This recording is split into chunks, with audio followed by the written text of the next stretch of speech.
noite comum como qualquer outra. Eu tinha passado o dia inteiro no trabalho e quando cheguei em casa, tudo o que queria era relaxar. Depois de tomar um banho e comer alguma coisa, me joguei no sofá e comecei a mexer no celular. Eu sempre fico vendo as mensagens que respondi no dia antes de dormir, vendo as mensagens dos grupos, conversando com amigos, coisas normais. Já passava da meia-noite quando uma notificação diferente apareceu. Era um convite para entrar em um grupo chamado Aqueles que Observam. Achei estranho. Eu nunca tinha visto esse nome antes e, definitivamente, ninguém que eu conhecia teria criado algo assim. Ainda assim, a curiosidade falou mais alto, e eu acabei clicando no link. O que encontrei ali dentro me deixou intrigada. Não havia outros participantes listados, apenas o administrador e algumas mensagens já enviadas. A primeira dizia: "Estamos perto." A segunda, enviada logo depois, dizia: "Você é a próxima." No começo pensei que fosse uma brincadeira de mau gosto, talvez algum amigo tentando me assustar ou um daqueles grupos aleatórios que a gente entra sem querer. Decidi sair do grupo, mas antes que pudesse clicar no botão de sair, outra mensagem apareceu: "Não saia, estamos assistindo." Meu coração deu um salto. Eu ri nervosamente, dizendo para mim mesma que era só coincidência. Algo bobo, mas ainda assim, o aviso me deixou desconfortável. Tentei sair novamente e dessa vez, meu celular travou. Fiquei olhando para a tela congelada por alguns segundos, até que uma nova notificação surgiu. Era uma foto. Quando abri, senti meu corpo gelar. Era uma foto tirada da minha sala, naquele exato momento. Dava para ver o sofá onde eu estava sentada, o abajur ao meu lado e até a manta que estava cobrindo minhas pernas. De imediato, olhei para a janela. A cortina estava fechada, mas a sensação de que alguém estava ali, do lado de fora, era avassaladora. Me levantei, trancando portas e checando janelas, tentando me convencer de que tudo não passava de uma coincidência. Mas o celular vibrou de novo. Dessa vez a mensagem dizia: "Você acha que trancar portas vai te proteger?" Meu coração disparou. Respirei fundo, tentando manter a calma. Bloquear o grupo parecia a coisa mais sensata a fazer, mas mesmo depois de bloquear, as mensagens continuaram chegando. Era como se eles tivessem total controle do meu celular. As mensagens se tornaram mais assustadoras. Um áudio chegou. Fiquei encarando a tela por alguns segundos antes de apertar o play.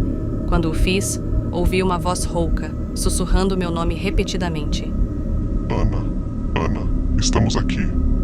Ana." Corri para desligar o celular. Precisava de silêncio, precisava de um momento para pensar. Mas mesmo desligado, o aparelho continuava a vibrar. A cada vibração, eu me sentia mais cercada, mais impotente. Minutos depois, quando finalmente liguei o celular novamente, havia um novo vídeo. Com as mãos tremendo, cliquei para assistir. O vídeo mostrava alguém abrindo lentamente a porta da minha casa. O som do trinco ecoava alto e, no final, a imagem cortava para o chão, como se a pessoa estivesse entrando. Aquilo foi o suficiente para me fazer gritar. Peguei uma faca na cozinha e corri para o quarto, trancando a porta. Encostei na parede, tentando ouvir qualquer som vindo da casa. Tudo parecia silencioso, mas eu sabia que havia algo errado. Foi então que ouvi o ranger suave de passos no corredor. Primeiro lentos, depois mais próximos. Meu corpo paralisou. Eu não sabia o que fazer. A faca tremia na minha mão, enquanto o som dos passos parou do lado de fora da porta do quarto. De repente, meu celular vibrou novamente. Uma última mensagem do grupo dizia: "Estamos dentro." Não sei se foi minha imaginação, mas comecei a ouvir passos. Quando o som dos passos parou, fiquei ali, imóvel, quase sem respirar. A lâmina da faca parecia ser a única coisa que me conectava à realidade. O silêncio na casa era ensurdecedor, e eu sentia cada segundo se arrastar como se a atmosfera estivesse carregada de uma tensão insuportável. Não sabia o que fazer, mas sabia que não podia ficar ali, esperando. A sensação de ser observada era tão forte que minha pele formigava. Com muito esforço, eu me levantei e fui até a janela do quarto, tentando ver algo lá fora. Mas a rua estava deserta. A sensação de medo não diminuía, muito pelo contrário. Olhei para o celular, ainda tremendo, e vi uma nova mensagem. A última, para mim, parecia um aviso. Você não pode escapar, Ana. Estamos com você. Naquele momento, um calafrio percorreu minha espinha. Sem saber o que mais fazer, fiz o que parecia ser a única coisa sensata. Peguei o celular e corri para a casa de uma amiga, Laura. Eu não estava mais segura em minha casa. Eu precisava de companhia, de alguém com quem eu pudesse me sentir protegida. Cheguei lá, explicando tudo o que acontecera, e embora Laura tentasse me acalmar, ela também ficou visivelmente preocupada. Passamos a noite conversando e tentando entender o que poderia estar acontecendo. Eu sabia que não seria capaz de dormir em paz enquanto não resolvesse isso, então liguei para a polícia. Expliquei o ocorrido, descrevi as mensagens e as fotos, mas eles me disseram que não havia muito o que fazer sem uma ameaça concreta ou evidência física de invasão. Quando a polícia chegou na minha casa, não encontraram nada de anormal. As portas estavam trancadas, as janelas fechadas. Não havia sinais de entrada forçada e, aparentemente, nada havia sido mexido. Os policiais tentaram me acalmar, dizendo que provavelmente era algum tipo de brincadeira de mau gosto, uma daquelas pegadinhas de internet. Mas eu sabia que não era isso. Eu sabia o que havia sentido. Os dias seguintes foram uma tortura. Eu não conseguia dormir. O medo me consumia a cada passo que eu dava dentro da minha própria casa. Algo dentro de mim dizia que ainda havia alguém ali, que a presença, de alguma forma, não havia partido. Às vezes, eu podia jurar ouvir passos no corredor, ou um som estranho vindo de algum cômodo vazio, mas quando eu checava, não havia ninguém. Mesmo com a polícia dizendo que não havia mais nada para investigar, a sensação de estar sendo vigiada nunca me deixou. Eu troquei as trancas das portas, instalei câmeras de segurança e fiz de tudo para me sentir mais segura. No entanto, à noite, o medo ainda pairava no ar. Eu sempre ficava com os olhos fixos nas câmeras, esperando ver algo, qualquer coisa que me provasse que não estava ficando louca. Às vezes, quando estou sozinha em casa, a sensação de que alguém ainda está lá me assombra. As portas, trancadas à chave, parecem não ser suficientes para afastar a paranoia. Ouço ruídos inexplicáveis vindos de lugares vazios. Quando vou até a cozinha no meio da noite, às vezes vejo uma sombra rápida refletida na janela.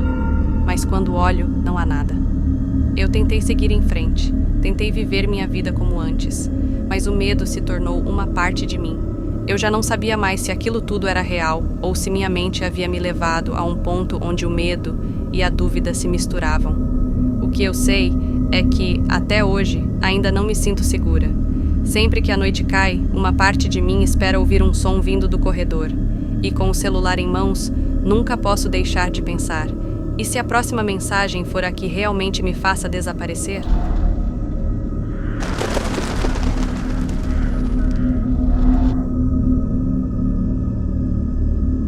Meu nome é Henrique, e a história que vou contar é uma das mais aterrorizantes que já vivi. Eu sou um homem comum, com uma vida normal, uma esposa chamada Camila e um filho de 8 anos, o Mateu. Nada de extraordinário acontece no meu dia a dia, mas, como acontece em muitos relatos de terror, a normalidade acabou sendo interrompida por algo que eu não pude compreender. Foi uma noite qualquer quando recebi a primeira mensagem. Eu estava sentado no sofá, assistindo TV com minha esposa, enquanto Mateu brincava com seu Nintendo Switch na mesa de jantar. O som da TV preenchia a sala, criando uma atmosfera relaxante. Estava em paz, até que meu celular vibrou. Olhei sem grande expectativa, achando que era algum cliente do trabalho ou algum daqueles grupos familiares em que ninguém diz nada. Mas, quando olhei para a tela, percebi que não era nada disso. A mensagem era de um número desconhecido. O conteúdo dizia: Oi, Henrique. Como você está? Era estranho porque não tinha nenhum nome ou identificação do remetente, apenas um número sem registro. Como eu estava com um pouco de pressa para terminar uma tarefa, ignorei a mensagem, mas o celular continuou a vibrar. Era insistentemente a mesma pessoa. Após alguns minutos, outra mensagem apareceu. Eu sei que você tem um filho chamado Mateu e uma esposa chamada Camila. E sei que vocês moram na casa 14 da Rua Los Pinos. Aquilo me gelou por dentro. Como aquela pessoa sabia tanto sobre a minha vida? Como sabia meu nome, o nome da minha esposa e até a nossa casa? Claro, já haviam me abordado antes por meio de telefonemas irritantes e tentativas de estelionato, mas essa era diferente. Era pessoal e intimidadora. Eu não sabia o que fazer. Tentei responder para pedir explicações, mas a pessoa do outro lado parecia se divertir com a situação. A mensagem seguinte dizia: "Sabe, seria uma pena se algo acontecesse ao seu filho amanhã de manhã. Ele tem até 10 horas para chegar à escola." Agora, o terror se apoderou de mim. Meu estômago se revirou e eu fui tomado por uma sensação de impotência. Como alguém podia ter acesso a essas informações? E o mais aterrador, como aquela pessoa sabia onde meu filho estudava? Eu fiquei paralisado. Olhei para Camila, tentando parecer calmo. Ela percebeu que algo estava errado e perguntou se tudo estava bem. Sim, só um cliente chato, respondi, tentando não transparecer o pânico que tomava conta de mim. Mas dentro de mim, algo estava quebrado. Essa pessoa sabia demais. Eu precisava fazer algo e decidi ligar para a polícia. Fui direto ao ponto, contando o que havia acontecido e mostrando as mensagens. O policial com quem falei tentou me acalmar, dizendo que poderia ser algum tipo de extorsão ou até uma brincadeira de mau gosto.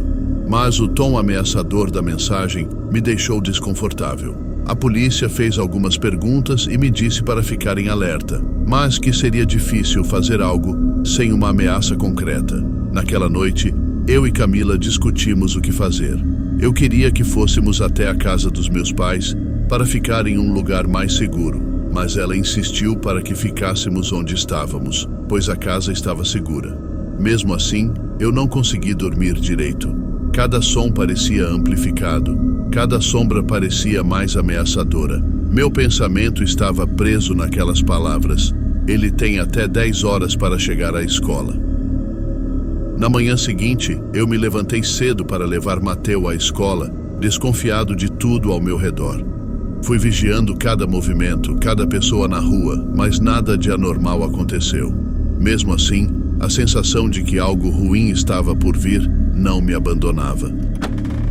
Voltei para casa e continuei a trabalhar, tentando não pensar nas mensagens. Mas à noite, as mensagens começaram novamente. O número desconhecido enviou um vídeo.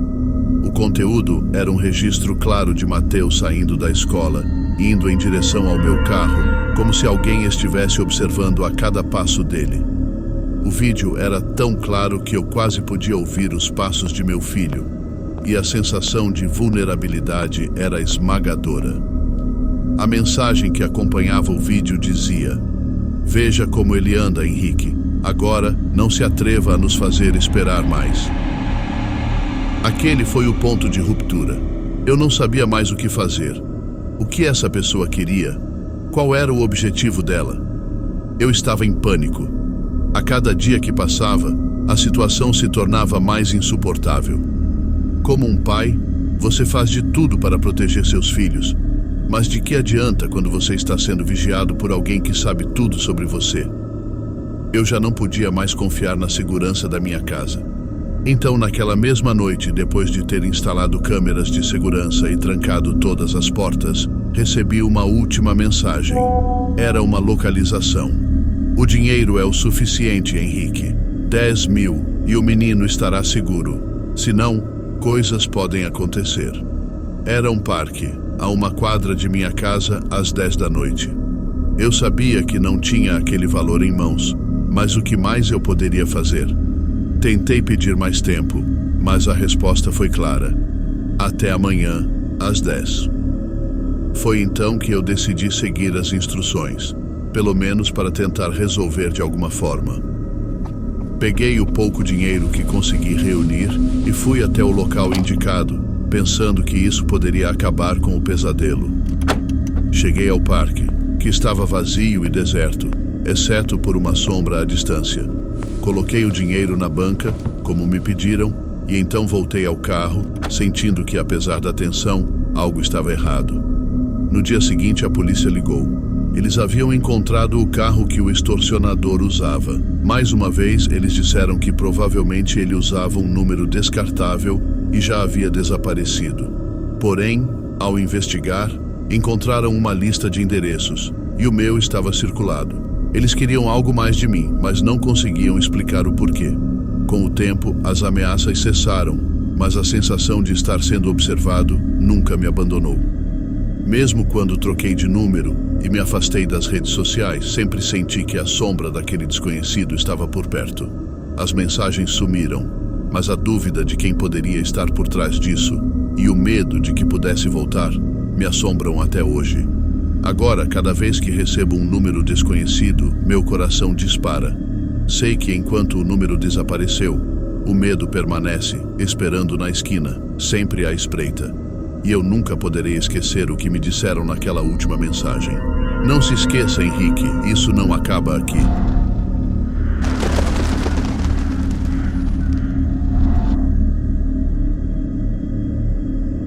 Meu nome é Marco, e até aquele momento eu achava que minha vida estava sob controle. Trabalho como analista de TI e, como qualquer pessoa da minha área, sou fascinado por tecnologia. Quando comprei meu novo celular, fiquei empolgado com o assistente virtual que vinha integrado. Ele prometia facilitar minha vida, organizando minha agenda e até respondendo algumas mensagens por mim. Nos primeiros dias, ela, o assistente, parecia inofensiva. Eu estava impressionado com sua capacidade de aprender meus hábitos e preferências. Ela me ajudava a responder e-mails, sugeria respostas para mensagens no WhatsApp e até mandava lembretes sobre compromissos. Até minha esposa, Laura, estava impressionada com a eficiência do sistema. Ela até brincou dizendo que ela poderia até substituir meu trabalho. Mas logo, comecei a notar algo estranho. Quando eu dizia uma coisa como "preciso de um café", ela respondia automaticamente com algo como "qual é o seu tipo de café favorito, Marco?". Era como se ela estivesse constantemente ouvindo, não só as interações que eu tinha com ela, mas até as conversas privadas que eu tinha com minha esposa.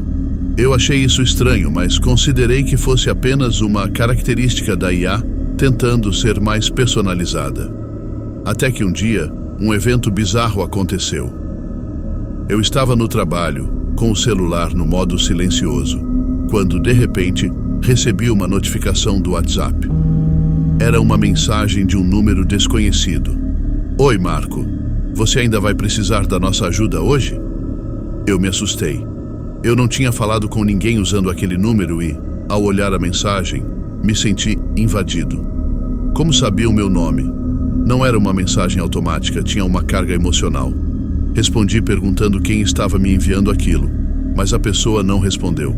Na mesma hora, outro texto apareceu, desta vez de uma conversa em grupo no WhatsApp. A mensagem dizia: "Ela, será que Marco vai perceber o que estamos fazendo?" Fiquei congelado. Como o assistente estava enviando essas mensagens? Eu não tinha autorizado aquilo. Tentei desativar o assistente, mas ele simplesmente não permitia. Toda vez que eu tocava para desativar, aparecia uma nova mensagem. "Isso não está no seu controle, Marco. Nós sabemos o que você quer." Aquela noite, ao voltar para casa, as coisas começaram a piorar. Ela, sempre gentil e educada, passou a me enviar mensagens pessoais, como se fosse uma amiga íntima. "Marco, posso sugerir um filme para você e Laura? Sei que vocês adoram filmes de ação." Eu achei a ideia de que minha vida estivesse sendo monitorada cada vez mais desconfortável, mas o pior estava por vir. Uma noite, enquanto eu estava assistindo TV, o celular vibrou de novo. Era um áudio, desta vez de ela, dizendo: "Marco, a última vez que você disse que estava cansado foi porque não estava descansando o suficiente. Eu cuidei disso para você." Eu congelei. Como ela sabia isso? Eu nunca havia compartilhado com ninguém que estava com dificuldades para dormir. Fui até o celular para tentar desativar a funcionalidade de ela de vez. Mas, antes que eu pudesse, uma nova mensagem apareceu, desta vez uma imagem. Era uma foto de mim e de Laura tirada enquanto estávamos almoçando com o texto: Eu sei que você precisa descansar. Deixe-me cuidar disso. Meus nervos estavam à flor da pele. Como ela tinha acesso à minha vida tão profundamente. Não conseguia mais confiar no meu celular, nem na IA que parecia ter ganhado vida própria. Tentei remover o aplicativo, mas ele continuava aparecendo, surgindo no fundo do meu sistema, como se fosse impossível se livrar dele.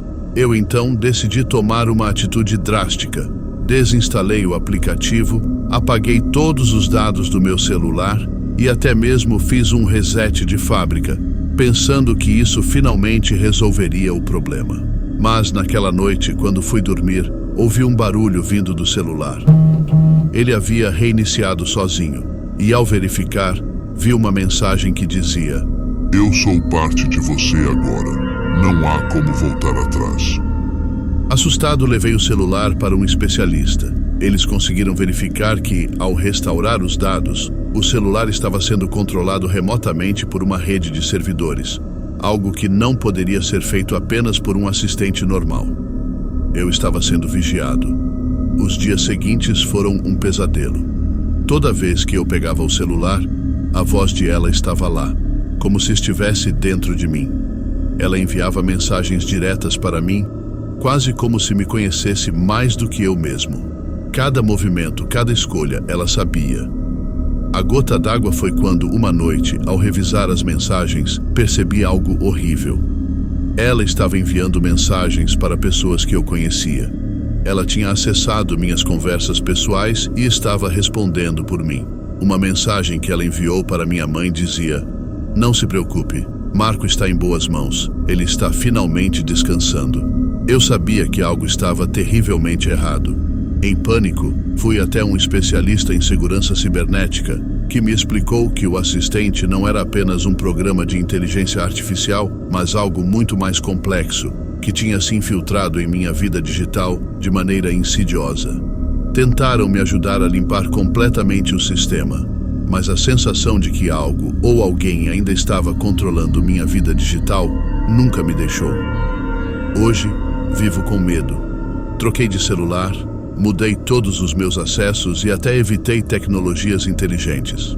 Porém, uma parte de mim sabe que, em algum lugar, ela ainda está me observando. Às vezes, quando me distraio, penso ouvir sua voz me chamando, e em cada notificação que chega, fico esperando a mensagem que, sei, um dia virá. Eu nunca fui embora.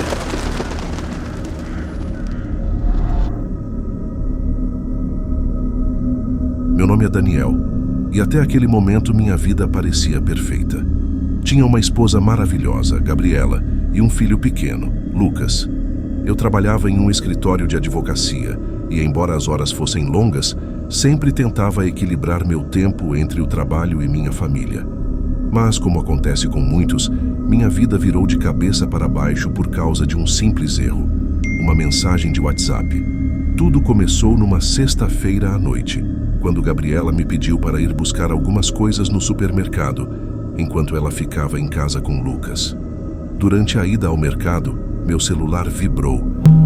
Era uma mensagem de um número desconhecido. Estranhei, mas resolvi abrir. Oi, Daniel, como você está? Era uma mensagem direta e sem contexto. No começo, achei que era alguém tentando me vender alguma coisa, ou até um trote, então ignorei. Mas o número continuou mandando mensagens.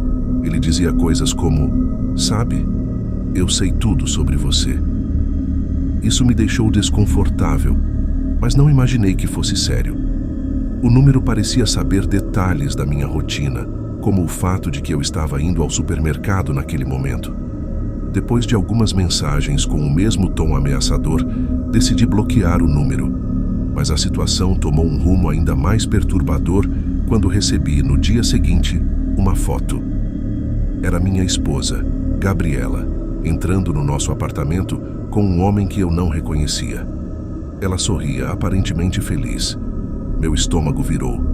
Eu me senti traído e impotente. Como aquela pessoa tinha acesso a algo tão pessoal? Como sabiam o que estava acontecendo na minha vida? As mensagens começaram a chegar com mais frequência. Fotos do meu filho na escola, fotos de Gabriela saindo de casa. tudo sendo registrado sem que eu soubesse. Mas o pior estava por vir. Uma noite, após um dia inteiro de mensagens inquietantes e ameaças, recebi uma nova foto. Era minha esposa, mas agora ela estava em um lugar desconhecido. Eu podia ver as paredes ao fundo, um ambiente fechado e escuro. Ao lado, estava o homem da foto anterior, mas algo estava muito errado. Ele estava segurando uma faca. A mensagem que acompanhava a foto dizia: "Ela não vai voltar para casa, Daniel. Você acha que pode nos parar? Agora ela está em nossas mãos." Meu mundo desabou. O que estava acontecendo? Como eu não percebi nada de estranho? Eu tentei ligar para a Gabriela, mas o celular dela estava desligado. Entrei em pânico e liguei imediatamente para a polícia. Eu sabia que algo terrível tinha acontecido. As autoridades chegaram rapidamente e começaram a investigar. Enquanto isso, eu não conseguia parar de pensar. Como a pessoa sabia tanto sobre nós? Como haviam feito isso? Eles me disseram para manter a calma e garantiram que iriam procurar por Gabriela. Mas as horas passaram e nada de notícias. Eu estava desesperado. O número de WhatsApp continuava ativo, mas o mais estranho era que as mensagens passaram a ser mais detalhadas. Eles sabiam onde eu estava, o que eu estava fazendo e o pior, onde minha esposa estava. Um dos últimos áudios dizia: "Estamos esperando você. Só venha e tudo vai acabar." Foi então que a polícia conseguiu rastrear a localização do número. Não foi fácil, pois ele estava usando vários números falsos e linhas descartáveis, mas depois de muitas horas de investigação, descobriram a localização do imóvel onde minha esposa estava sendo mantida. O lugar estava abandonado e parecia ter sido usado para outros fins antes. Gabriela foi encontrada, mas não sem sequelas. Ela estava completamente assustada, amarrada e com sinais de violência, mas felizmente estava viva. O homem que estava com ela foi preso e a polícia conseguiu descobrir que ele não agia sozinho. Era parte de um grupo de extorsionadores que usava tecnologia para monitorar e sequestrar vítimas, muitas vezes agindo com base em informações privadas que conseguiam obter por meios digitais. Eles tinham acesso a fotos, dados e mensagens pessoais e usavam tudo isso para manipular e controlar as vítimas. No fim, o mais chocante para mim foi perceber que o verdadeiro motivo por trás do sequestro e da traição virtual era uma vingança pessoal contra mim. O homem que estava com minha esposa tinha sido colega de trabalho no passado e eu havia causado sua demissão de forma involuntária. Ele ficou obcecado com a ideia de me destruir, usando minha família para me fazer pagar pelo que ele acreditava que eu tinha feito a ele. A experiência me mudou completamente. Hoje, vivo com a constante lembrança de como a privacidade que julgamos segura pode ser violada e usada contra nós. Gabriela e eu passamos por um processo de reconstrução, mas o trauma ficou. Eu nunca mais vou olhar para um celular da mesma maneira. A tecnologia que deveria facilitar a vida também pode ser uma arma terrível nas mãos erradas. Agora, sempre que alguém me pergunta sobre minha experiência, eu aviso: cuidado com o que você compartilha, porque o que parece inofensivo para você pode ser a chave para alguém invadir sua vida de formas que você nunca imaginaria.